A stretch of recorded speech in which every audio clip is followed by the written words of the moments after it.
बाबा भोले की नगरी काशी से मैं प्रणाम करता हूँ। मेरा नाम डॉक्टर राजेश कुमार श्रीवास्तव है और विकास एवं शिक्षण समिति नाम के संस्था से जुड़ करके मैं काम कर रहा हूँ और कई तरह के इंटरवेंशन हम लोगों के हैं। खास तौर पे हमने यहाँ पर जो आज प्रोजेक्ट जो एक हम लोग से मांगा गया था कॉन्सेप्ट, वो हमने पेश किया है क्लाइमेट चेंज के ऊपर। हालांकि बहुत लास्ट मोमेंट पे दिया गया था और बहुत डिटेल मांगा गया था, तो उतना अच्छा मे भी न हो, बट फिर भी मैं कोशिश करूँगा। तो प्लीज फॉरवर्ड नेक्स्ट।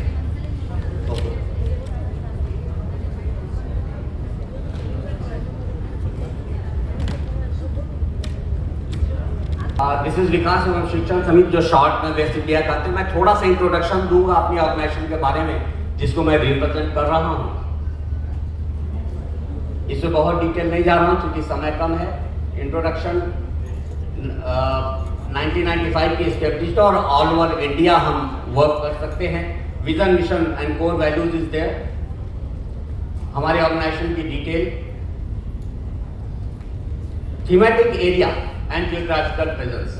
हम किस पे काम करते हैं?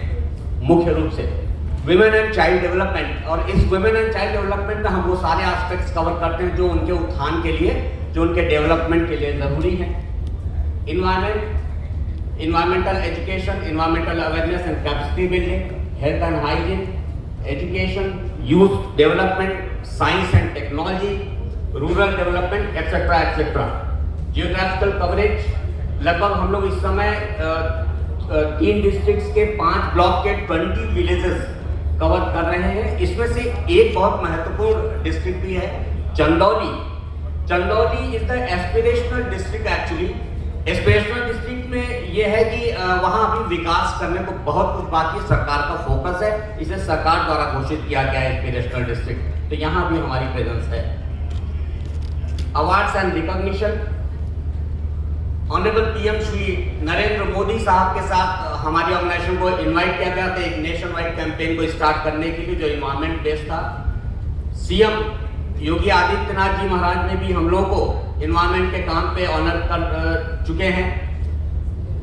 2024 लोकसभा इलेक्शंस में अपनी जिम्मेदारी मानते हुए हमारी संस्था ने एक काफी अच्छा कैंपेन चलाया था, जिसे रिकॉग्नाइज किया था इलेक्शन कमीशन ऑफ इंडिया ने, और हम लोगों को मुझे इलेक्शन एम्बेसडर घोषित किया था 2024 वाले अभी के लोकसभा इलेक्शंस में। Currently we are empanelled in 6 government committees names are mentioned over there. इसके अलावा रिसोर्स पर्सन और एक्सपर्ट के रूप में टाइम टू टाइम हम लोग इनवाइट होते रहे हैं वेरियस गवर्नमेंट इंस्टीट्यूशंस में और स्कूल्स में। वो भी आगे है, मैं बहुत डिटेल में इसमें नहीं जा रहा हूँ क्योंकि समय कम है। एक बहुत महत्वपूर्ण पार्ट, एक काफी फेमस इंजीनियरिंग कॉलेज है जो हमारी ऑर्गेनाइजेशन के साथ MOU साइन किया, ताकि वो अपने सोशल ऑब्लिगेशंस को, अपनी सामाजिक जिम्मेदारियों को अच्छे से वो पूरी कर पाए। साथ साथ जो एजुकेशनल उनका जो जिम्मेदारी है, जिसके लिए सरकार ने उनको मान्यता दी है, साथ में सामाजिक जिम्मेदारियां भी वो अच्छे से कर पाए, वो भी उनकी एक जिम्मेदारी है। तो उसके लिए उन्होंने हमसे संपर्क किया और हमारे साथ एक MOU साइन किया।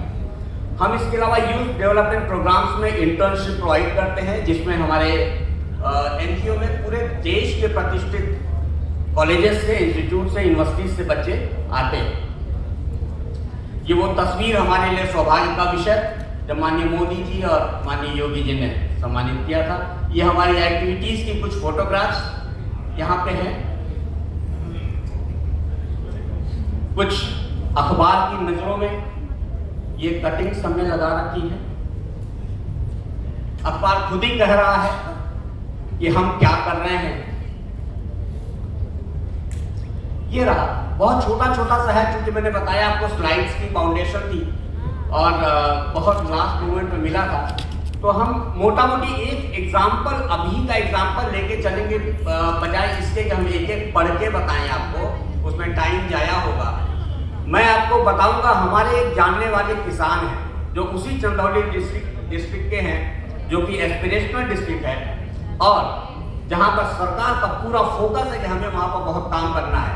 अभी रिसेंटली इस क्लाइमेट चेंज की वजह से वहां पे, जैसा आप सभी जानते हैं कि क्लाइमेट चेंज क्या होता है, सब कुछ उसमें असमय, कभी बरसात होगी, कभी ठंडक के मौसम में बहुत गर्मी सी लगेगी, कभी गर्मी के मौसम में सर्दी सी लगेगी, बरसात हो जाएगी। इस तरीके की घटनाएं अकस्मात होती रहती हैं। तो वो बहुत डिफिकल्ट सिचुएशन होती है, खास तौर से लोअर सोशियो इकोनॉमिक कंडीशंस वाली कम्युनिटी के लिए, और जिनका आर्थिक स्थिति, जिनका सामाजिक स्थिति बहुत अच्छी नहीं है।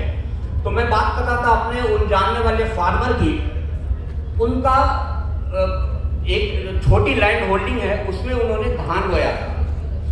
वो धान अचानक हुई बरसात की वजह से, जो क्लाइमेट चेंज का असर था, उसकी वजह से वो पूरा खड़ा धान जो काटने के कगार पे था, जिससे उनका पूरा साल भर का वो चलता, पेट पालते, लेकिन वो खत्म हो गया, खराब हो गया। उसका दुष्परिणाम क्या हुआ?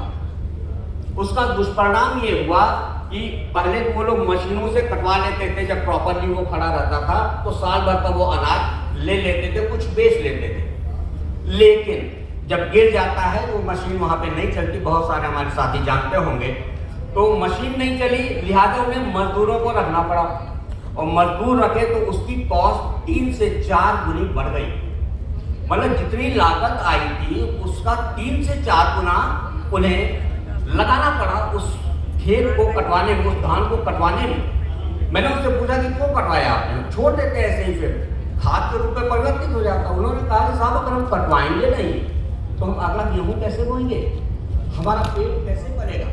तो ये मैं इसलिए एग्जाम्पल लिया कि एक जो क्लाइमेट चेंज पे हमारे दिमाग में विचार हम लोग बहुत दिन से कर भी रहे हैं, और हमें ये लगा कि क्लाइमेट चेंज के एड्रेस को इशू करना बहुत बहुत ज़्यादा जरूरी है। लिहाजा हम लोगों ने क्लाइमेट चेंज को चुना है, जिसपे हम गांव के स्पेशली रूरल कम्युनिटी में, और वो भी स्पेशली चंदौली डिस्ट्रिक्ट में जो कि एस्पिरेशनल डिस्ट्रिक्ट है, हम सरकार का सहयोग करते हुए कुछ मॉडर्न टेक्नोलॉजी के साथ हम वहाँ पर उनके साथ कदम से कदम मिलाकर काम करना चाहेंगे। उसके लिए हमने ये बहुत डिटेल में किया है, मैं इसमें नहीं जाना चाहूँगा अभी, क्योंकि ये काफ़ी लंबा हो जाएगा, उतना समय भी नहीं।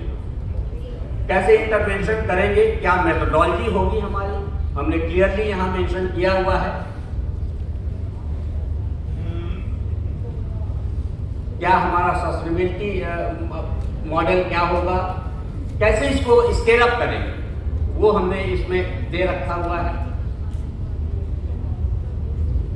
इसका सोशल इम्पैक्ट क्या होगा, विड्रॉल स्ट्रेटजी जो बहुत ही इम्पोर्टेंट है, विड्रॉल स्ट्रेटजी पे भी हमने फोकस किया है कि हम कैसे वहाँ सकते हैं कि ऐसा ना हो कि हमारे ऊपर निर्भर हो जाए वहाँ के किसान, वहाँ की गरीब कम्युनिटी।